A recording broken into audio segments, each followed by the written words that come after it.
Morning, magluluto po tayo ngayon ng adobong Adidas, paanang manok.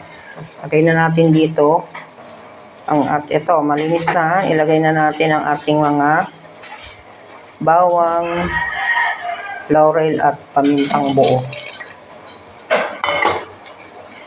Isunod po natin ang tubig.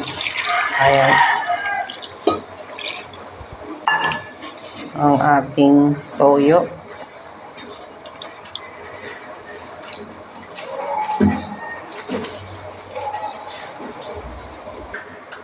Lagyan din natin siya ng kaunting sukal, pambalanse ng lasa. At atin ng isa lang. Okay. Ito na guys. Luto na. Lalagyan natin ng kaunting suka.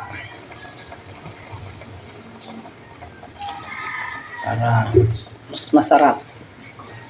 At lutuin pa ng mga 5 minutes. At okay na.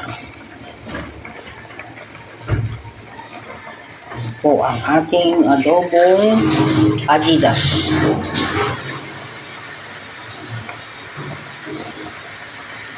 Maraming salamat po sa panonood.